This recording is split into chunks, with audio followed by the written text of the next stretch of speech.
Hello నమస్తే. నేను journalist YNR. అమెరికాలో ఏం జరుగుతోంది? అమెరికాలో జరుగుతున్న పరిణామాలు మొత్తం ప్రపంచాన్ని, అలాగే తెలుగు రాష్ట్రాలకు సంబంధించిన తెలుగు కమ్యూనిటీని కూడా భయాందోళనకు గురి చేస్తున్నాయి. సో, అమెరికాలో ట్రంప్, ఎలాన్ మస్క్ తీసుకుంటున్న నిర్ణయాలు ఏ రకంగా ఇండియా పైన, తెలుగు కమ్యూనిటీ పైన ప్రభావం చూపించబోతున్నాయి? ఏ రకంగా వరల్డ్ పైన ప్రభావం చూపించబోతున్నాయి? సో, ప్రొఫెసర్ కంచె ఐలయ్య గారితో ఈ విషయాల గురించి మాట్లాడదాం. సార్ నమస్తే. నమస్తే. సార్, ఏం జరుగుతుంది అమెరికాలో? మీరు కంటిన్యూస్గా వరల్డ్ పాలిటిక్స్ని అబ్జర్వ్ చేస్తూ ఉంటారు, ప్రపంచంలో జరుగుతున్న ఇష్యూస్ని మానిటర్ చేస్తూ ఉంటారు. ఎందుకు అమెరికా ఇలా బిహేవ్ చేస్తోంది? ఈ 2024 ఎన్నికల్లో ట్రంప్ 2016లో గెలిచిన ఎన్నికల కంటే ఒక నూతన ప్రక్రియ ఏమిటి అంటే, ఎలన్ మాస్క్ అనే ఒక గ్లోబల్ రిచెస్ట్ ప్రొడక్షన్, తర్వాత సైన్స్, టెక్నాలజీ, ఆర్థిక ఆధిపత్యం ఉన్న వ్యక్తిని ఎన్నికల రంగంలోకి ట్రంప్ దింపాడు. ఈయన అవసరంతో ఆయన దిగాడు. దిగిన తర్వాత ట్రంప్ కోసము ఇక్కడ మనము మోడీ కోసము ఆదాని ఎట్లాగైతే ఖర్చు పెడుతున్నాడు అని మనం ఇంతకుముందు నుంచి మాట్లాడుకున్నామో, పర్సనల్గా తీసుకొని ఆయన గెలిపించాలని ఎలన్ మాస్క్ అంతకంటే ఎక్కువ ఖర్చు పెట్టాడు. ఓపెన్గా డిక్లేర్ చేసి millions of dollars day to day ఖర్చు పెట్టుకుంటూ వెళ్ళాడు.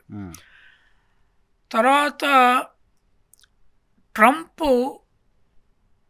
పెట్టుబడిదారీ జాతీయవాదాన్ని మొదటిసారి ఓపెన్గా తీసుకొచ్చాడు. అంతకుముందు ప్రపంచంలో జాతీయవాదం ఉంది. అది ఒకప్పుడు మతపరమైన జాతీయవాద యుద్ధాలు జరిగినాయి, తర్వాత భాషాపరమైన జాతీయవాద యుద్ధాలు జరిగినాయి. యూరోప్ అంతా అట్లాగే విడిపోయింది భాష మూలంగా.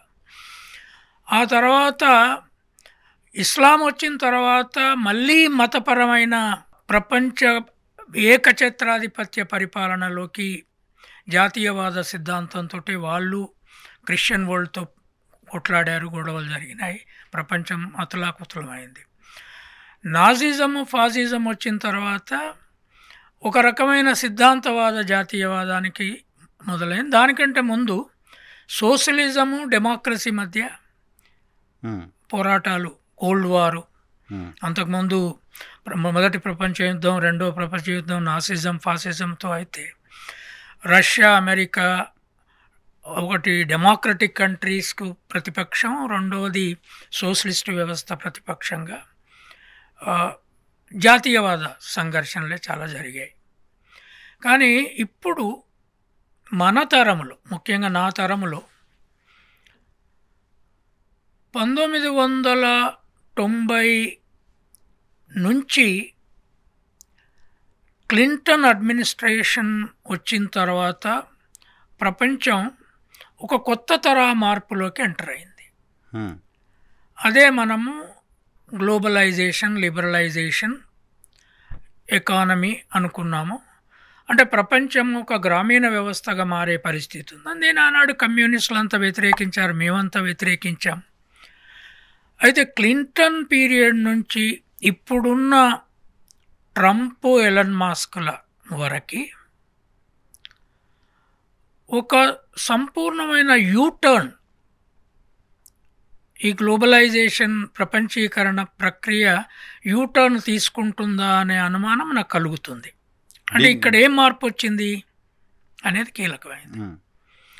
ఒకటి, ప్రపంచ పెట్టుబడిదారులు, ప్రపంచ మార్కెట్లలో పెద్ద బిజినెస్దారులు. ట్రంప్ టవర్ మార్కెట్ ప్రపంచం అంతా ఉంది, మన దేశంలో కూడా బాంబేలో ఉంది.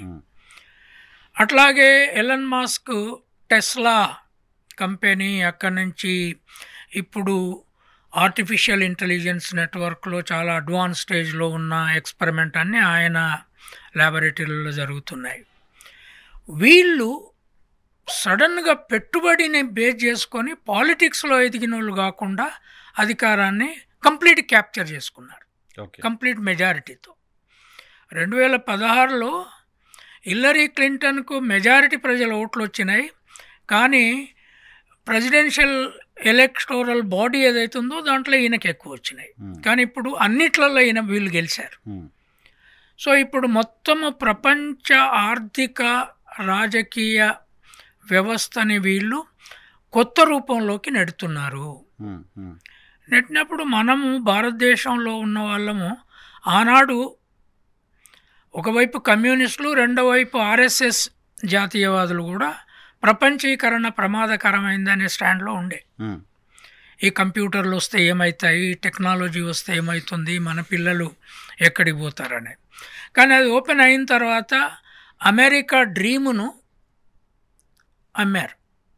ఆ అమ్మకంతో మన సౌత్ ఇండియా, ముఖ్యంగా 2 తెలుగు రాష్ట్రాలు ఇంజనీరింగ్ కాలేజీలు దానికోసమే పెట్టారు.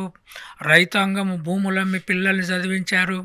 అమెరికాలో కొన్ని, ఆంధ్రప్రదేశ్లో అయితే ఇంటికొకరు ఉన్నారు. హైదరాబాద్లో ఇప్పుడు చాలా పెద్ద ఎత్తున తల్లిదండ్రులే పిల్లలు అక్కడుండి తల్లిదండ్రులే ముసలోళ్ళ ఇక్కడ చచ్చిపోయే పరిస్థితిలో ఉన్న లక్షలాది మంది ఉన్నారు. ఇది అక్కడ సిటిజన్ సమస్య వేరు అయితే, ఇప్పుడు విద్యార్థిగా ఉన్నవాళ్ళు, పోవాలనుకునే వాళ్ళు, ఈ ఇంజనీరింగ్ వ్యవస్థ, ఈ మొత్తము ఒక రకంగా డీగ్లోబలైజేషన్ ఫామ్ ప్రపంచం మీదకి వస్తున్నప్పుడు అమెరికా ఫస్ట్ నినాదము ఇండియా ఫస్ట్ నినాదం లాంటిది కాదు. అంటే మోడీ ఇండియా ఫస్ట్ అనేది అయితే అన్నాడు, కానీ ఆ పీరియడ్లో వాళ్ళు ప్రపంచ దేశాలతో యూపీఏ పీరియడ్ కంటే ఎక్కువ సంబంధాల్లోకి వెళ్ళారు. ఫస్ట్ టెన్యూర్ వెళ్ళారు, సెకండ్ టెన్యూర్ వెళ్ళారు. తర్వాత అభివృద్ధి చెందిన పెట్టుబడిదారులు అంతా విదేశాలలో పెట్టుబడులు పెట్టారు. అంబానీ, ఆదానీలు విదేశాల్లో కూడా పెట్టుబడి పెట్టారు. అట్లనే అంబానీ మీద, ఆదాని మీద ఇప్పుడు అక్కడ అమెరికాలో కూడా కేసు ఉంది. సో నిన్న ఇండియన్ గవర్నమెంట్ ఇండియన్ పెట్టుబడిదారులు ఇండియాలోనే పెట్టుబడులు పెట్టడానికి ఆలోచించాలి. ఎందుకంటే ట్రంప్ మాస్కుల 1 మంత్ తిరగకముందే మన స్టాక్ మార్కెట్లు లక్షలాది కోట్లు కోల్పోయింది. అవును, చాలా వరల్డ్ వైజ్గా చాలా కంట్రీస్లో అపరిస్తుంది. ఈవెన్ యుఎస్ మార్కెట్స్ ఉంది. మిడిల్ క్లాసు సాఫ్ట్వేర్లో ఉన్నోళ్ళు ఎంతోమంది స్టాక్ మార్కెట్లో పెట్టుబడులు పెట్టి ఏదో ఆస్తులు, ఇప్పుడు హైదరాబాద్లో విపరీతమైన హై రైజ్ అపార్ట్మెంట్లు వచ్చినాయి.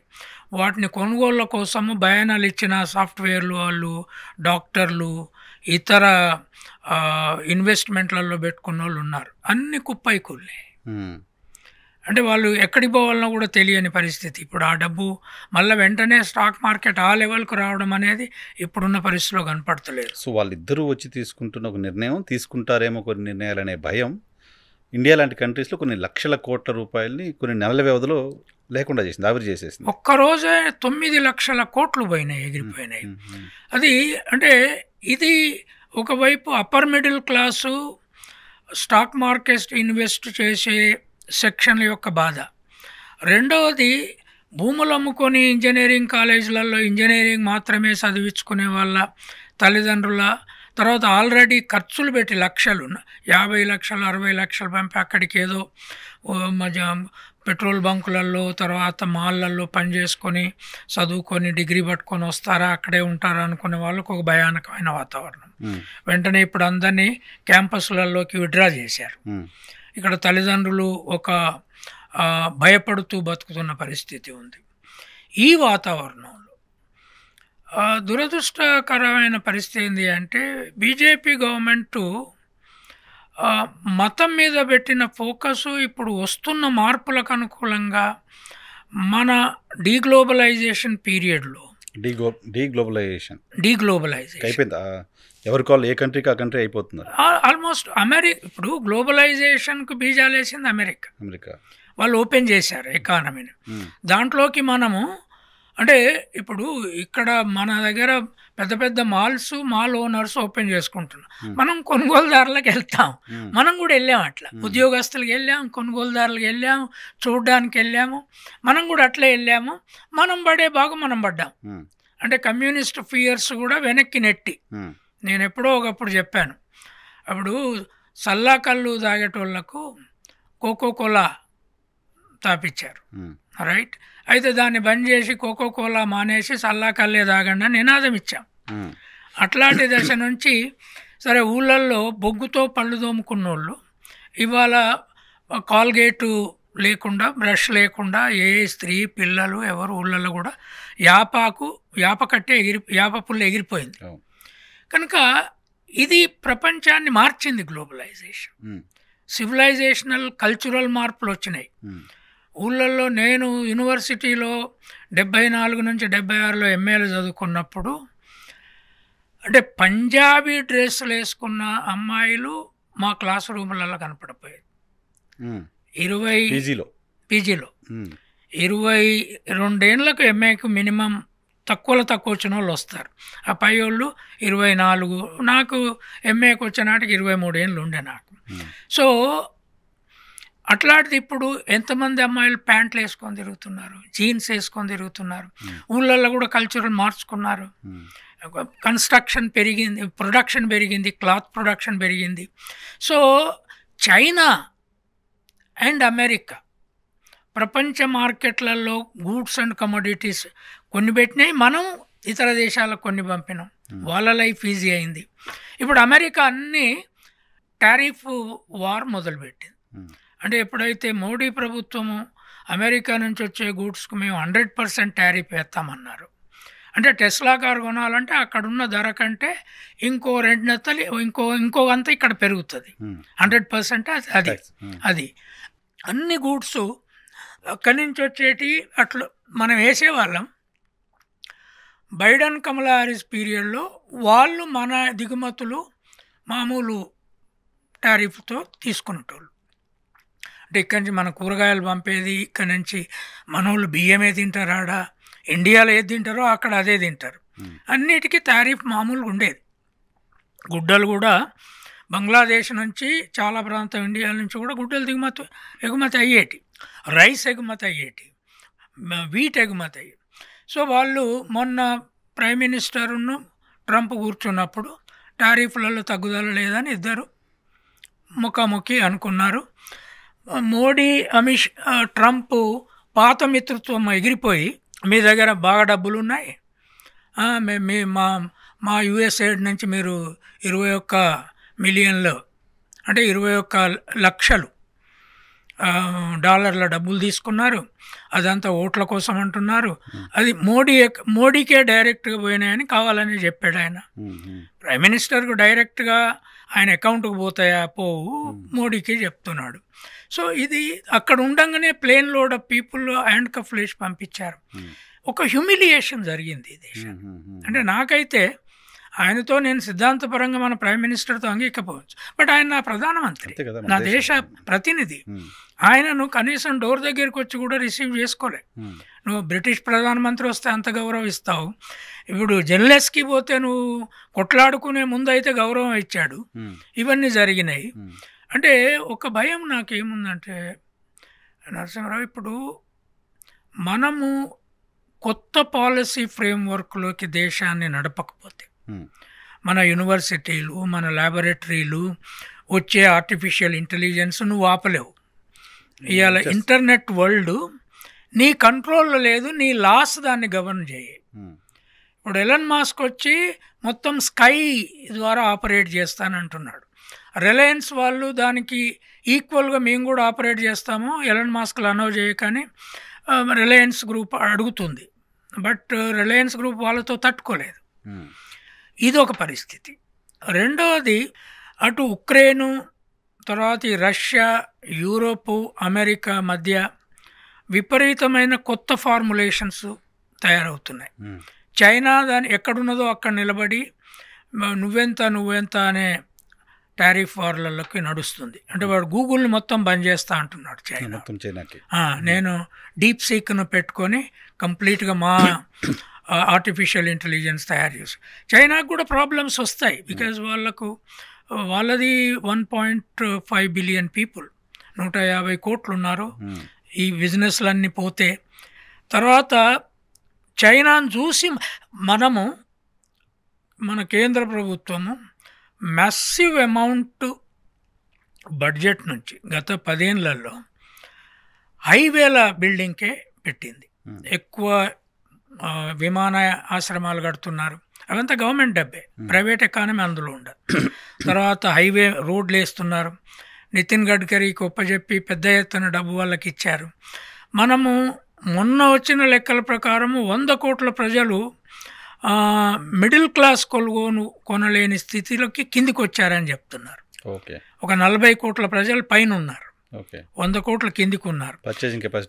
20 కోట్ల ప్రజలు 3 పూట్ల తిండి లేని స్థితికి దిగజారిపోయే పరిస్థితి ఉందని చెప్తున్నారు. మన దగ్గర ఫుడ్ గ్రెయిన్స్ ఉండొచ్చు, కానీ వాటిని ఎట్లా హ్యాండిల్ చేస్తావు? వీళ్ళకి ఆదాయం కొనుగోలు శక్తి వాళ్ళ చేతిలోకి పోవాలి కదా. వెల్ఫేర్ ఎకానమీ మీదనేమో కొత్త రకమైన డిబేట్ ఉంది, ఇది ఇవ్వద్దు, ఫ్రీ అన్నీ ఇవ్వద్దు అని ఈ బీజేపీ ఎకానమిస్ట్లే చెప్తున్నారు. యూపీఏ పీరియడ్లో ఉన్న అయితే ఇప్పుడు మనం ఏ స్థితిలో ఉన్నామంటే యూపీఏ పీరియడ్లో 2008లో ఒబామా ఉండగా రిసెషన్, గ్లోబల్ ఎకనామిక్ రిసెషన్ వచ్చే స్థితి ఉండే. కానీ మన్మోహన్ సింగ్ ఆ టీం ఏం చేసిందంటే దాని నుండి చాలా జాగ్రత్తగా ఇండియాను కాపాడింది. అప్పుడు ఏం చేశారు వాళ్ళు? ఇన్వెస్ట్మెంట్స్ చేసేటి విదేశాల నుంచి తెప్పించుకుంటూనే, గోల్డ్ రిజర్వ్లు అవి అన్నీ మేనేజ్ చేసుకుంటానే, ప్రజల చేతికి మన్రేగా ఇట్లాంటి right to work, right to information, right to food, right to education, వీటి ద్వారా ప్రభుత్వ డబ్బును ప్రజల్లోకి కూడా పంచారు, ఫ్లో చేశారు. చేసినందువల్ల ఒక్క మన్రేగా వల్ల లక్షలాది మంది 3 పూటలు తినగలిగే స్థితికి వచ్చారు. స్వతంత్రం వచ్చిన తర్వాత వచ్చిన అద్భుతమైన పథకాలు ఉంటుంది అదొకటి కదా. అట్లాంటిది కాంక్రీట్గా మోడీ ప్రభుత్వం ఏం చేయలేదు ఇప్పటికి. బట్ ఇప్పుడు చేయాలి. డీగ్లోబలైజేషను అమెరికా పనిగట్టుకొని ప్రపంచాన్ని అతలాకుతలం చేసి మా దేశాన్ని మేమే వాళ్లకు ఎటువంటి క్రైసిస్ వస్తుందో తెలియదు. ఇన్ఫ్లేషన్ వాళ్ళకు రావచ్చు, ఎందుకంటే చైనా నుంచి దిగుమతులు తక్కువైతే వాళ్ళ వాల్మార్ట్లో నడవవు, వాళ్ళ పెద్ద ఇవన్నీ మాల్స్ అన్నీ కూడా క్రైసిస్లో పడవచ్చు. వాళ్ళ కొనుగోలు శక్తి ఎక్కడి నుంచి, ప్రొడక్షన్ ఇమ్మీడియట్గా రాదు. అదే గ్లోబ్ ఎటు పోతుందో పెట్టుబడిదారులు తమ సొంతం చూసుకొని పాలకులు అయినప్పుడు, అంటే హిట్లరు నేను ప్రపంచ పాలకుణ్ణి కావాలని ఇంకా ఏది ఆలోచించకుండా చేయదలుచుకున్నట్లు ఇప్పుడు ఇద్దరు పెట్టుబడిదారులు దేశాన్ని మేము మా బిజినెస్ అడ్డాగా మార్చుకుంటాము దీన్ని అనే ధోరణిలో చేస్తే ప్రపంచము ఏ స్థితికి వెళ్తుందో తెలియదు. కనుక ప్రజలు అటు కాంగ్రెస్ ప్రతిపక్షం, ప్రాంతీయ పార్టీలు, అసలు ప్రాంతీయ పార్టీలకు ఇక్కడ ఇంటర్నేషనల్ ఇష్యూస్ మీద వాయిసే లేదు. ఇప్పటి వరకు ఎప్పుడన్నా టీఆర్ఎస్ విదేశాంగ విధానం మీద ప్రెస్ కాన్ఫరెన్స్ పెట్టంగా చూసారా? పోనీ స్టాలిన్ పెట్టంగా చూసినావా? అక్కడ అఖిలేష్ పెడతాడా? మమతా బెనర్జీ పెడుతుందా? ఏమైనా ఇంటర్నేషనల్ ఇష్యూ మీద కాంగ్రెస్ ఒక్కటే కొట్లాడాలి. లెఫ్ట్ పార్టీలు ఎక్కడన్నా కాస్త వాయిస్ ఉంది, ఇప్పుడు అవి కూడా వాయిస్ లేదు కదా. ఇప్పుడు వాటి కూడా లెఫ్ట్ పార్టీ ఒక ప్రెస్ కాన్ఫరెన్స్ పెట్టి వాళ్ళ ఇంటర్నేషనల్ ఎకనామిక్ పాలసీను, ఇప్పుడున్న గ్లోబలైజేషన్లో వచ్చిన సమస్యను వాళ్ళు వ్యతిరేకించిన వాళ్ళు ఇప్పుడు డీగ్లోబలైజేషన్ వాళ్ళు ఎట్లా చూస్తున్నారో చెప్పగలిగే సిద్ధాంతవేత్తలు కూడా లేరు వాళ్ళ దగ్గర. వాళ్ళు ఒక ప్రెస్ కాన్ఫరెన్స్ అడ్రస్ చేసే ఇమేజ్ ఉన్నోళ్ళు లేడు. ఎంతో అంతో సీతారామ యేచూరి ఉండగా కొద్దిగా ఉండే, ఇప్పుడు అది కూడా పోయింది. ఆ రాజా అప్పుడు మాట్లాడతాడు, బట్ లెఫ్ట్ వాళ్ళు మాట్లాడితే మీడియా వచ్చి వినే పరిస్థితి కూడా లేదు. వీళ్ళ దగ్గర ఏముంది అని వెళ్ళిపోతున్నారు. యూట్యూబ్లలో కూడా కనపడతలేరు వాళ్ళు. సో కనుక ఇప్పుడు నేను అనేది ఏంటి అంటే ప్రపంచము నా జీవిత కాలంలోనే 3 దశలుగా మారుకుంటూ వచ్చింది. నా జీవిత కాలంలో కోల్డ్ వార్ చూసినాం. అప్పుడు నిరంతర చర్చ కోల్డ్ వార్ చుట్టే. మన దేశంలో ఏమవుతుందనుకంటే మేధావులందరం యూనివర్సిటీలలో అమెరికా రష్యాల అధ్యయనాలలో ఉన్నాం, యుఎస్ఆర్ అధ్యయనాలు ఉన్నాం, యుఎస్ఎస్ అది పోయింది. తర్వాత క్రమంగా గ్లోబలైజేషన్ వచ్చింది. ఇప్పుడు గత 30 ఏళ్ళు నిజానికి ఆ పీరియడ్లో బెస్ట్ లైఫ్ కూడా చూసాం. కరెక్ట్. ప్రపంచం ఇంతకుముందు తిననటువంటి తిండి తిన్నది, చూడనటువంటి టెక్నాలజీని చూసింది, కంఫర్ట్స్ తీసుకున్నాం, కంఫర్ట్ చూస్తున్నాం, పెరిగినాయి. ఆ తర్వాత ఎప్పుడు ఊహించని సెల్ ఫోన్ చేతులకు వచ్చింది, ఇంటర్నెట్ చేతులకు వచ్చింది. So technology did not destroy us. Correct. Technology display చేస్తుందని కమ్యూనిస్టుల భయాన్ని డిస్ప్రూవ్ చేసింది.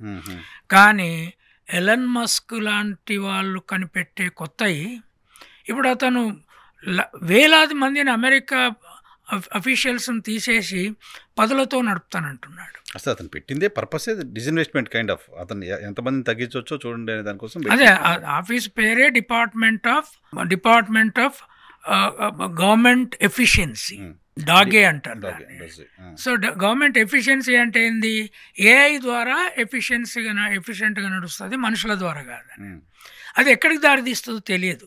ఇక్కడ కూడా అది వస్తే మన వాళ్ళు ఆకలి చావులకు రోడ్ల మీద పడుతుంది. ఇప్పుడు ఈ పరిస్థితి ఏంటి సార్ మన దగ్గర? పర్టికులర్గా సౌత్ ఇండియా నుంచి మీరు ఇంతకుముందు చెప్పినట్టుగా లక్షలు ఖర్చు పెట్టి పిల్లల్ని వాడు ఇంజనీరింగ్ చేస్తే అమెరికాలో ఉద్యోగం వస్తుంది, ఎంబీఏ చేస్తే అమెరికాలో ఉద్యోగం వస్తుంది అని పంపిస్తున్నారు, లేకపోతే అక్కడ మాస్టర్స్ చేయడానికి అట్లా పంపిస్తున్నారు.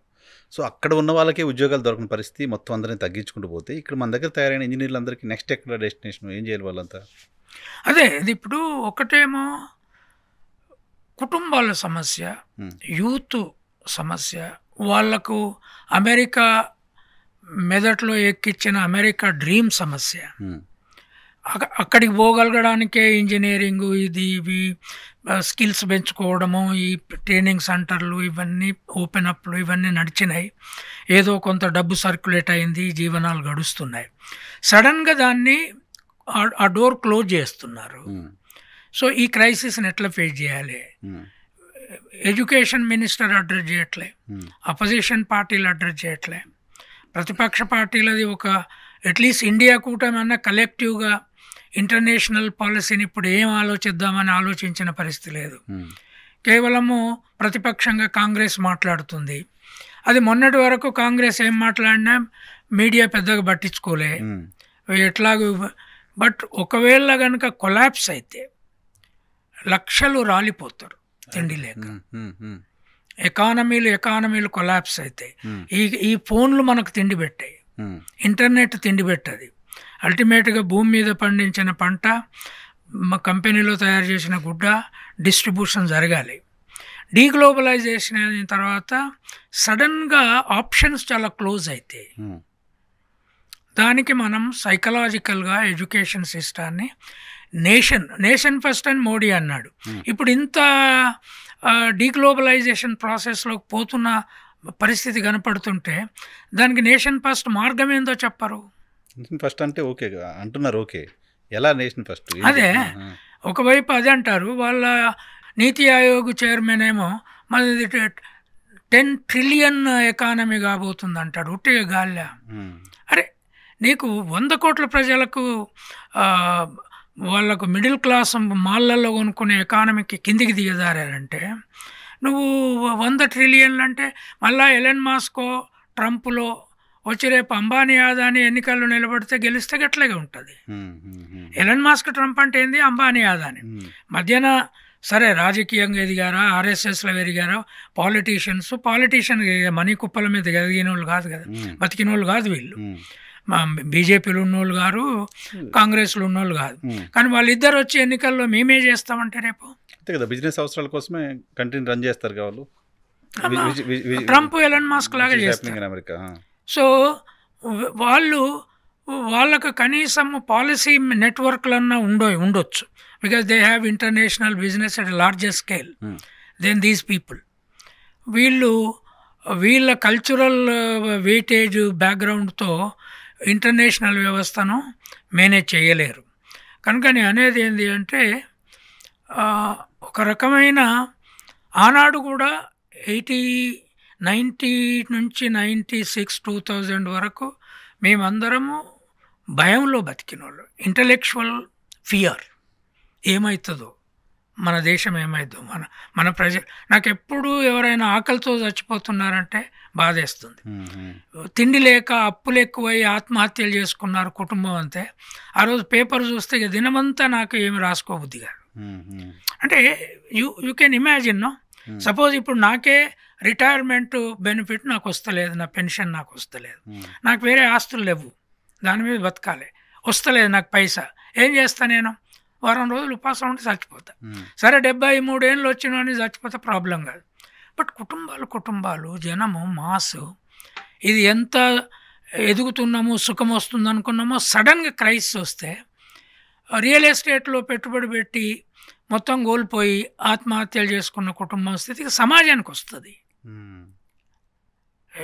Are you understanding what I'm saying? సొసైటీకి వస్తుంది. అది అంతకుముందు మన అగ్రేరియన్ దీంట్లో కొట్లాడుకుంటూ ఒక పూట తింటూ ఒక పూట. నేను ఈ మధ్య బుర్రకథ నాజర్ ఆత్మకథ చదివాను. ఎంత దుఃఖం వచ్చిందంటే నాకు, ఆయన ఇంట్లో రోజు తిండి ఉండేది కాదు. తండ్రి పోయి సజ్జ కూలీలు తెచ్చి మధ్యాహ్నం వరకు తెస్తే ఆ పూట వండి పెట్టేది. ఇంట్లో 6-7 పిల్లలు. అది లేకుండా ఆయనకు ఈ డమ్కా వాయించడానికి ఒక ఆయన దగ్గర తోలితే ఈయనకు పాటలు పాడడం చిన్నప్పటి నుంచి 6వ ఏట ఈ పూట ఇంట సజ్జ లేదు, గంజి మాత్రము తాగి పోతున్నాను అనుకుంటూ పాడుకుంటూ పోయేటోడు. పోతే అది విని ఆ కోమటోళ్ళు ఆడోళ్ళు కొంచెం సింపతైజ్ చేసి బెల్లము లో పిప్పర్మెట్టో బెల్లం గడ్డ ఒక ఆమె జేబులో పెట్టి పంపించిందని చెప్పాడు. నేను మొదటిసారి అరే ఎంత మేలు చేసింది ఆమె, ఒక పింజారి దూదేకలు అడుక్క తినటానికి అనుకున్నాను. తర్వాత తండ్రి చచ్చిపోయినాక తిండి లేక అడుక్క తింటే కూడా దొరకక తల్లి ఆయన ఇద్దరు కృష్ణానది దాటుకుంటూ అవతలగడ్డల విజయవాడ వైపు అడుక్కుందామని వస్తుంటే తల్లి అంటది, ఇక ఈ బతుకొద్దు బిడ్డ, నేను ఈ కృష్ణానదిలో పడి చేస్తా అంటే అప్పుడు నాజర్ ఏం చెప్తాడంటే, అమ్మా బండ కింద కప్పకు ఆహారం దొరకంగా మనకు మనుషుల మధ్య ఆహారం దొరకదా, వద్దు ఇప్పుడు చావకు అని. తర్వాత అట్లా అడుక్కుంటూ తన బుర్రకథ టాలెంట్ను దాని ద్వారా కుటుంబాన్ని సాధాడు. అంటే ఆ భయానక పరిస్థితి నాకే వస్తే, ఈ సమాజానికి వస్తే కనపడుతున్నటువంటి భయం ఉంది ఇప్పుడు. See, it is not an ordinary fear. No, you are not facing ఒక డిఫరెంట్ కైండ్ ఆఫ్ హిట్లర్లను ఫేస్ చేస్తున్నావు. బిజినెస్ హిట్లర్లు వీళ్ళు. వాళ్ళ గ్లోబ్ కావాలి. అంటే బిజినెస్ హిట్లర్లు ప్రపంచాన్ని పరిపాలించాలి అనుకుంటే టారిఫ్ వార్లు జరుగుతాయి, ఐడియాలజికల్ వార్లు జరుగుతాయి, ప్రజల తిండి అంటే 100 కోట్లు పెట్టి సొంత విమానము మాత్రమే ఇక్కడి నుంచి ఢిల్లీకి పోవాలనుకునే వాళ్ళు ఇద్దరే కూర్చొని పెద్ద విమానంలో ఎంతమంది ఆకలితో చచ్చిపోయినా పట్టించుకోరు. వాళ్ళకి అది ఇష్యూ కాదు. అరే మనము ఆ డబ్బు కొంత వీళ్ళకి ఇచ్చి జనరల్ ఫ్లైట్లో టికెట్ కొనుక్కొని పోవచ్చు అనే ఆలోచన కూడా రాదు. ఇవాళ మనం కార్లకు అట్లా అలవాటు పడ్డాం, రైట్? మనం బస్సులు ఎక్కిపోలేం. ఒక ప్రొఫెసర్గా నేను బస్సు ఎక్కిపోవాలంటే 10 సార్లు ఆలోచించాలి. అందుకే నాకు మీనాక్షి నటరాజన్ ఉపన్యాసం విన్నాక, ఆమె స్టైల్ చూసినాక, అరే ఈమె కూడా ఇప్పుడు ఒక రాజకీయ నాయకులుగా ఉన్నదే ఈ దేశంలో, డెఫినెట్గా అప్రిషియేట్ చేయాలి అనిపించింది నాకు. I was damn surprised with the video that I saw first speech. ఆమె లైఫ్ స్టైల్, వాట్స్ ఈ కమ్యూనికేట్. నేను అనేది ఏంటంటే అట్లాంటి వాళ్ళు లక్షలాది మంది పెట్టుబడిదారులు ఎదగాలి. సార్ ఇక్కడ పాయింట్ ఏంటంటే, మీరు ఎకడమిక్ దీనిలో కూడా ఉన్నారు, ప్రొఫెసర్గా కూడా ఉన్నారు కదా, ఏ కైండ్ ఆఫ్ ఎడ్యుకేషన్ ఇప్పుడు అవసరం ఉంది? ఈ మధ్య ఇంజనీరింగ్ దానికి ఇంకా ఆల్రెడీ ఎక్స్పైరీ డేట్ కనపడుతుంది. అమెరికా డీగ్లోబలైజేషన్ మాట్లాడితే అక్కడ మనకు ఉద్యోగాలు లేవు. మన ఇంజనీర్కి మన దగ్గర అంత ఉపాధి మనం కల్పించే పరిస్థితిలో ఉన్నామా? ఎడ్యుకేషన్ సిస్టంలో రావాల్సిన చేంజెస్ ఏంటి ఇప్పుడు? అంటే వైఎన్ఆర్ నాకు అనిపించేది ఏంటి అంటే, ఈ గ్లోబలైజేషన్ పీరియడ్లో భూమి నుంచి దూరమయ్యి మరో ప్రపంచంలో బతకగలిగాం. ఉత్పత్తికి మన చేతులతో నాగలు దున్నట్లేదు, ట్రాక్టర్ దున్నుతుంది, తర్వాత మిషన్ కోతకు వస్తుంది, ఇంకోటి ఏదో చేస్తుంది. అప్పుడు ఈ పిల్లలు ఇక్కడ ఎందుకు ఎక్కడికో పోవచ్చు అనే పరిస్థితి ఉంది. మళ్ళీ ట్రంప్, ఎలన్ మాస్కులు మనల్ని మళ్ళీ భూమికి పంపొచ్చు. అందుకు మనం సిద్ధపడాలి. భూమి మీద బతకడానికి, తిరిగి ఊళ్ళకు పోయి బతకడానికి మనం సిద్ధపడాలి, రైట్? తర్వాత మనము సింపుల్ ఫుడ్కు, సింపుల్ లైఫ్కు, సింపుల్ దీనికి మనము సిద్ధపడాలి. ఇప్పుడు మనం 90 ఏళ్ళ లైఫ్ ఎక్స్పెక్టెన్సీ కావాలని కోరుకుంటున్నాం. నేను అనేది ఏంటంటే, యంగర్ జనరేషను మనలాగా బతకగలిగితే మనం 70 దాటినా ఉండి ప్రయోజనం లేదనుకున్నప్పుడు దానికి ఆ మెడికల్ హెల్త్ ఇది కాదు important. How to feed our people, how to feed. అంటే ఫుడ్ ఉంటే మెడిసిన్ లేకపోయినా ఎంతకాలం బతుకుతా అంతకాలం తిని బతుకుతా చాలు, రైట్. అది ఉపాసంతో చచ్చేదానికంటే నువ్వు హయ్యర్ ఫుడ్, హయ్యర్ మెడిసిన్లు, హయ్యర్ ఆపరేషన్స్ వీటితో బతికి మానవజాతి చేసేదేం లేదు. తర్వాత ఎడ్యుకేషన్ ఇన్స్టిట్యూషన్ను రీవర్క్ చేసుకో, మనం రీథింక్ చేయాల్సింది. ఇప్పటివరకు ఇంజనీరింగే, ఇప్పుడు సోషల్ సైన్స్ కూడా ఓపెన్ చేసినాక ఉస్మానియాలో ఇంజనీరింగ్ వాళ్ళు BA ఎంఏ పొలిటికల్ సైన్స్ కూడా వస్తున్నారు, రైట్. సోషల్ సైన్స్కు సోప్ లేదు, చదువు కావాలి. స్కూల్ సిస్టమ్ బాగా 12th వరకు చదువు చెప్పాలి, తిరిగి పనిని నేర్పాలి పిల్లలకు. భూమి మీద పని చేయడము, మట్టితో చేతులు మట్టిలో ముంచడము ఇప్పటి నుంచి నేర్పుతూ ఉండాలి. డీగ్లోబలైజేషన్కి అలవాటు చేయాలి, మనం కూడా చేయాలి. అంటే డీగ్లోబలైజేషన్ అది డీబ్రాహ్మణైజేషన్ కూడా. ఇంతకుముందు దాన్ని బ్రాహ్మణైజేషన్ అన్నాము. నువ్వు మట్ల చేయబెడతావు అంటే, అది బ్రాహ్మణులు అట్లా బతికారు, వాళ్ళు అది మట్ల చేయబెడితే మనకు దేవుడు మనల్ని చెడ్డోడు అనుకుంటారు, శూద్రుడు అనుకుంటారు. లేలే, అది కాదు. మానవులంతా మట్ల చేతి పెట్టి బతకాలి, రైట్. బురద లేనిదే బువ్వలేదు, రైట్. ఆ స్థితికి ఎట్లా చేయాలి దీన్ని అనేది కేంద్ర ప్రభుత్వం ఎడ్యుకేషన్ ఎజెండాతో అపోజిషన్ పార్టీలు కూడా కలిసి తిరిగి ఆలోచించకపోతే, ఇది కేవలము ఎవరు అధికారంలో ఉన్నారు ఎవరు ప్రతిపక్షంలో ఉన్నారో పోరాటం కాదు. ఈ దేశం ముందు ట్రంప్, ఎలన్ మస్క్, నయా పెట్టుబడిదారి ముసోలిని, హిట్లర్ పీరియడ్ ఇది కేవలము రాజకీయ నాయకుడు యుద్ధ యంత్రాల ద్వారా చేసేది కాదు. ఇది పెట్టుబడిదారులు వ్యాపార యుద్ధం చేస్తారు ఈ దేశం మీద. దీనికి మన దగ్గర మనదంటూ ఒక సొల్యూషన్ ఉండాలి. బీరు బ్రాందీ కాదు, సల్లాకల్లే కావాలి అని నేను ఆనాడు చెప్పినట్లు దాని గురించి ఆలోచించాలి. కాదు, నీకు కాల్గేటే కాదు, యాపుల్లా కూడా నీ పనులను తోముతుంది అనేదాన్ని తిరిగి ఆలోచించాల్సిన అవసరం. ఓకే. దీంతో పాటు డీగ్లోబలైజేషన్ అమెరికా ఫస్ట్ అని వాళ్ళు చెప్తున్న నినాదం, బిజినెస్ మోడ్తో వాళ్ళు కంట్రీని నడిపిస్తున్న విధానం వల్ల ప్రమాదం గురించి మాట్లాడుకున్నాం మనం. సో ఇంతకుముందు ఉక్రెయిన్, రష్యా విషయంలో మొత్తం యూరోప్, బ్రిటన్, అమెరికా వీళ్ళంతా కూడా ఉక్రెయిన్ వైపు ఉన్నారు. ఇప్పుడు అమెరికా స్టాండ్ మారింది. సో ఈ మారడం వల్ల యూరోప్లోనూ అమెరికా వైపు నుంచి మొత్తం మిగతా ప్రపంచానికి వచ్చే సవాళ్ళు ఏమున్నాయి? అంటే నాకు ఒక భయం ఏం వేసిందంటే, ట్రంపు తర్వాత JD Vance vice president, Elon Musk Zelensky కూర్చొని మాట్లాడుకున్న దాంట్లో ఇతను ఏమీ వాళ్ళకి పెద్ద భయపడకుండా వాదించాడు.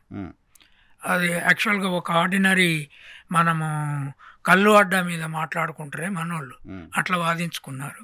అప్పుడు ట్రంప్ ఒక థ్రెట్ చేశాడు, 3వ ప్రపంచ యుద్ధం వచ్చే ప్రమాదం ఉంది, నువ్వు నేను చెప్పినట్టు విను అని. అంటే తెస్తే అతనే తేవాలి 3వ ప్రపంచ యుద్ధం. అంటే అటు పుతిన్తో కలిసి ఇప్పుడు యూరోపు తర్వాత నేను ఇంతకుముందే చూశాను, నిన్న మొత్తం యూరోపియన్ యూనియన్ లీడర్స్ అంతా కలిసి జెలెన్స్కీతో కలిసి ప్రెస్ కాన్ఫరెన్స్ అడ్రస్ చేశారు, వీఆర్ ఆల్ విత్ యూ అని.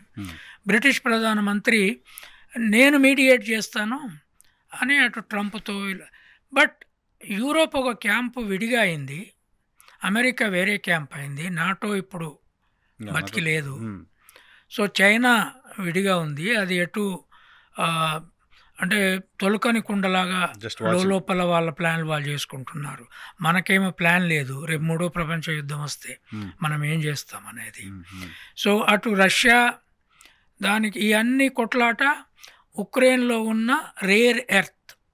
ఈ రేర్ ఎర్త్ అనేది చాలామందికి తెలియదు. రేర్ ఎర్త్ అంటే ఏంటో, ఉక్రెయిన్లో ఒక రకమైన భూమి ఉన్నది, దాంట్లో చాలా విలువైన ఖనిజాలు ఉన్నాయి.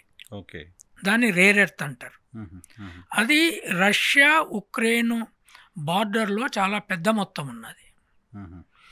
దాంట్లో 50% నాకు ఇయ్యమని ట్రంప్ జెలెన్స్కీని అడిగాడు. అట్లయితేనే నీకు యుద్ధానికి పెట్టిన ఖర్చులు మాకు పుడతాయి, నీకు బైడెన్ పీరియడ్లో చాలా పెట్టినాం.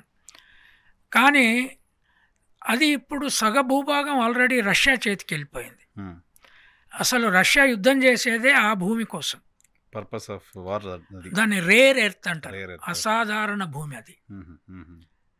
దాంట్లో ఊహించనటువంటి ప్రపంచంలో ఎక్కడా లేనటువంటి ఖనిజాలు ఉన్నాయి. బంగారం ఒకటే కాదు, మ్మ్. మెడికల్ కావాల్సిన చాలా ఖనిజాలు అందులో ఉన్నాయి. మ్మ్.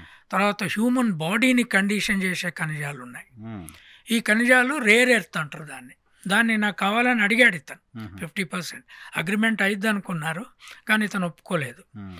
సో ఇప్పుడే మనం ఊహించలేం, కానీ ఎటు దారి తీస్తుందో తెలియట్లేదు. మ్మ్. ఈ స్థితిలో మన చేతిలో ఉన్నది ఏంటి అంటే, మ్మ్. మన ప్రభుత్వము, మన ప్రజలు, స్టేట్ గవర్నమెంట్లు, ప్రాంతీయ పార్టీలు, మొత్తము ప్రతిపక్ష పార్టీలు, పరిపాలన పార్టీ కొత్త వరల్డ్ వాతావరణము సిచ్యువేషన్ ఇంకా సీరియస్గా అంచనా వేసినట్టు కనపడట్లేదు. మ్మ్. అంటే ఇప్పుడు డీగ్లోబలైజేషన్ అని ఎవరు వాడట్లేదు చూడండి, నేను ఒక్కనే ఫస్ట్ చెప్తాను. టైం నేను విన్నాను మీ దగ్గర ఇప్పుడు. అమెరికా ఫస్ట్ నినాదం ఇండియా ఫస్ట్ అంటే పెద్ద డీగ్లోబలైజేషన్ కాదు అది. But once America is saying that America first, our national interest is important. We will not be part of Europe. We will not be part of NATO. So globalization finish అవుతుందట, right? రేపు international bodies అన్నిట్లలో, రేపు world bank ఉంది, IMF ఉంది, వాటిలన్నిట్లలో మా investments తగ్గుతాయి అంటున్నారు. WHO నుంచి బయటకు వచ్చేసారు, యునెస్కో లాంటి వాటికి కూడా ఫండ్స్ ఎయిడ్ ఆపేశారు పూర్తిగా. సో ఈ స్థితిలో భారతదేశము, భారత ప్రజలు, ఓటర్లు, యూత్ సీరియస్గా ఆలోచించి భవిష్యత్తులో మన తరాలు ఎట్లుండబోతున్నాయి, వాటి బతుకును మనం ఎట్లా కాపాడుకోవాలి అనేది సీరియస్గా educational institutions, education ministry, intellectuals, వాళ్ళు రైట్ వింగా, లెఫ్ట్ వింగా, లిబరల్స్, వేరే విషయం. But let us collectively think how to save our own people and country from hunger and disease and death. అది అందుకే నేను అనేది ఏంటి అంటే, Trump, Elon Musk are like business Hitler and Mussolini. ఇది మామూలు విషయం కాదు. ఆ స్థితి నుంచి ఈ దేశాన్ని కాపాడాలి. ఓకే, జనరల్గా దేశాలకు ఒక విదేశాంగ విధానం ఉంటుంది. అధ్యక్షులుగా ఎవరున్నా, ప్రెసిడెంట్గా ఎవరున్నా, ఆ విదేశాంగ విధానంలో పెద్దగా మార్పులు ఏమి ఉండవు కదా. అమెరికా విదేశాంగ విధానాన్ని టువర్డ్స్ ఉక్రెయిన్ ఒక్కసారిగా ఎందుకు చేంజ్ చేసుకుంది? అక్కడ వాళ్ళు అసలు యాక్చువల్గా మొత్తం స్ట్రక్చర్నే మార్చేశారు. అంటే గవర్నమెంట్ అఫీషియల్స్ని తీసేస్తున్నారు, పాత హైరార్కీ లింక్ తెగ్గొట్టేశారు, కంప్యూటర్లను ఎంత బ్యాన్ సో నువ్వు అకౌంటబుల్ లేని ఎలన్ మస్క్, ఎన్నికల్లో గెలవనోనికి నువ్వు మొత్తం గవర్నమెంట్ను రన్ చేసే సిస్టాన్ని హ్యాండ్ ఓవర్ చేసావు. అది ఎక్కడికి పోతే అతను కూడా ఒక రకమైన మెగ్లమానియాక్, అంటే తను ఎప్పుడు ఏం ఆలోచిస్తే అది చేసే టైపు. అతనేమి ఎన్నుకున్న ప్రెసిడెంట్ కాడు, ఈ ప్రెసిడెంట్ కూడా అట్లాంటోడే. అకౌంటబిలిటీ లేదు కదా. So we don't know what happens tomorrow. So ఇది మన గవర్నమెంట్ అసెస్ చేయాలి, ప్రతిపక్ష పార్టీలు అసెస్ చేయాలి. ఇంటలెక్చువల్ రైటింగ్లో సీరియస్గా ఏమి రావట్లేదు. So let us hope that the country will awaken. అక్కడ చాలామంది పిల్లలు ఉన్నారు సార్, యూఎస్లో చాలామంది పిల్లలు ఉన్నారు, ఇంకా గ్రీన్ కార్డు, సిటిజన్షిప్ లేకుండా ఉన్న వాళ్ళు ఉన్నారు. వాళ్ళ పరిస్థితి ఏంటి? వాళ్ళ గురించి ఏమైనా ఆందోళన కనపడుతుందా మీ పాయింట్ ఆఫ్ వ్యూలో? డెఫినెట్గా ఉంది కదా. ఈ పిల్లలు లక్షలు పెట్టి MS కోర్సులకు పంపించుకున్నారు. తర్వాత సరే ఇప్పుడున్న H1 వీసాలు, ఇంకో వీసాలు ఉంటే సరే వాళ్ళు ఎట్లుంటారు అన్నది వేరే విషయం. అక్కడ కోర్టులు కొంత రిజిస్టర్ చేస్తున్నాయి. కానీ ఇప్పుడు ముందు పోవాలనుకొని దానికోసమే చదువుకుంటున్న వాళ్ళ బతుకు ఏమవుతుంది, ఇక్కడ ఏం చేయాలి అనేది ఒకటి. అక్కడ ఉన్న వాళ్ళందరినీ మనం కాపాడుకొని జాగ్రత్తగా మన ప్రజలనే బాధ్యతతో వాళ్ళని తిరిగి రక్షించుకొని, ఎంతుంటే అంతలో బతుకుదాం బిడ్డ అనే ఆలోచనతో చదువు ఉండి ఎంతుంటే అంత అలా బతుకుదాం, మన చేతులతో పని చేసుకొని మనం బతుకుదాం అనే స్థితికి ప్రజల మైండ్ మారాలి. అర్బన్ ఏరియాలోనే కాదు, ఊళ్ళో అయినా మన రెక్కలతో మనం బతుకుదాం, చదువుకొని ఊళ్ళో ఒక బెటర్ మానవులుగా బతుకుదాం, పాత మానవులుగా అనే ఒక గ్రౌండ్ రియాలిటీ ఎడ్యుకేటెడ్ లైఫ్ వస్తే తట్టుకోగలుగుతాం. గ్లోబలైజేషన్ తర్వాత ఉపాధి అవకాశాలు పెరిగాయి ప్రపంచవ్యాప్తంగా. భారతదేశంలో జనరల్గా చదువుకున్న వాళ్ళు ఇమీడియట్గా ప్రభుత్వ ఉద్యోగం అంటారు. సో భారతదేశంలో ప్రభుత్వ ఉద్యోగం కాకపోతే విదేశాల్లో ఏదో ఉద్యోగం. ఇవి రెండు కాకుండా నిరుద్యోగుల సంఖ్య ఇండియాలో చాలా ఉంది. ఇప్పటికే మనం నిరుద్యోగం గురించి మాట్లాడుతున్నాం. సో డీగ్లోబలైజేషన్ కారణంగా అమెరికా లాంటి కంట్రీస్లో ఉద్యోగ అవకాశాలు లేకపోతే నిరుద్యోగం చాలా ర్యాపిడ్గా పెరుగుతుంది. అంటే ఉద్యోగ నిర్వచనం మార్చుకోవాలి, బతుకు నిర్వచనం మార్చుకోవాలి. మనం అమెరికా ఏందో తెలియకుండా మన ఊళ్ళల్లో మనం బతికినాం కదా, అది ప్రపంచం బయట ఏందో తెలియకుండా ఒక ఊరు, ఒక జిల్లా, ఇంకో జిల్లాకు మరో దేశంగా బతికినాం మనం. కనుక ఈ మానవులకి బతికే టెనాసిటీ లేక కాదు, మానవులకు కానీ ఇప్పుడు గవర్నమెంట్ ఏజెన్సీస్ అన్ని నిర్ణయిస్తున్న రోజులు ఇవి. అప్పుడు గ్రామీణ ఆర్థిక వ్యవస్థ గ్రామాలే మేనేజ్ చేసుకునే పరిస్థితి కాదు కదా. అందుకని నా ఫియర్ ఏంది అంటే, ఒకవైపు ఇండియా ఫస్ట్ అంటూనే గత 10 ఏళ్లలో ఎక్కువ మందిని అమెరికా పంపుడు, ప్రధానమంత్రి అక్కడికి పోయి అమెరికా లైఫే గొప్ప లైఫ్, మీరు అందరు ఇక్కడికి వచ్చి చాలా గొప్పగా చేస్తున్నారు, మీరు మళ్ళీ చైనా వాళ్ళలాగా వెనక్కి రండి అని చెప్పలే వాళ్ళని ఎవరిని. చైనా వాళ్ళేమో చదువుకొని వెనక్కి వచ్చేయమంటున్నారు ఎంతమంది ఉన్నా. వీళ్ళేమో మీరు ఎంతమంది పోతే ఎంతమంది, ఐఐటీలను వాళ్ళకే పంపాము, ఐఐఎంలను వాళ్ళకే పంపాము, అన్ని మనం పైసలు ఖర్చు పెట్టి వాళ్ళకి పంపాము. వాళ్ళు ఇప్పుడు అక్కడ సెటిల్ అయ్యి వాళ్ళు ఎట్లుంటారో మనం చెప్పలేం. కానీ మన పిల్లల్ని, ఇప్పుడున్న పిల్లల్ని, పుట్టే పిల్లల్ని ఒకవైపు ఎక్కువగానండి అని చెప్తారు, రెండో వైపు వాళ్ళకి ఏం తిండి పెట్టాలో ఆలోచన లేదు. వాళ్ళని కేవలము తీర్థాలు తిప్పితే కాదు కదా, వాళ్ళకు మతం చుట్టూ మాట్లాడితే కాదు కదా, ఫుడ్ రాదు, నువ్వు స్నానాలు చేయించవచ్చు మనుషులను, కానీ ఆకలితో ఉంటే స్నానము బతుకును కాపాడదు కదా. అందుకని ఐ థింక్ ఒక ఊహించని టర్ను నా జీవిత కాలంలో వచ్చింది. నేను అనుకోలే నేను బతికుండగా గ్లోబలైజేషన్ టర్న్ ఇంత క్విక్గా డీగ్లోబలైజేషన్ ఫామ్ తీసుకొని పెట్టుబడిదారులే రాజ్యాధికారానికి వచ్చి పెట్టుబడితో ప్రపంచాన్ని మళ్ళీ హిట్లర్ లాగా, ముసోలిన్ లాగా పాలించాలని కొత్త రూపంలో ప్రయత్నం చేస్తారని నేను అనుకోలే. పాలిటీషియన్స్ వ్యవహరించడం వేరు, చెడ్డ పాలిటీషియన్ కావచ్చు. ఇప్పుడు నరేంద్ర మోడీ తనకి ఇష్టం వచ్చిన డిసిషన్ తీసుకున్నా వాళ్ళ పార్టీ మారుస్తుంది, అయిపోద్ది. కానీ ఇప్పుడు ట్రంప్ను మార్చలేరు కదా, బికాస్ అతని లోపల పెట్టుబడి ఎలన్ మాస్క్ పోయే లోపల మొత్తం డ్యామేజ్ చేసిపోతారు వాళ్ళు. అందుకని that is a major fear now. So దాన్ని డెఫినెట్గా అందరు ఆలోచించాలి, నేను ఒక్కరినే ఆలోచించగలిగేది కాదు. నాకు దట్టిన పాయింట్ చెప్తున్నా, there is a new fear.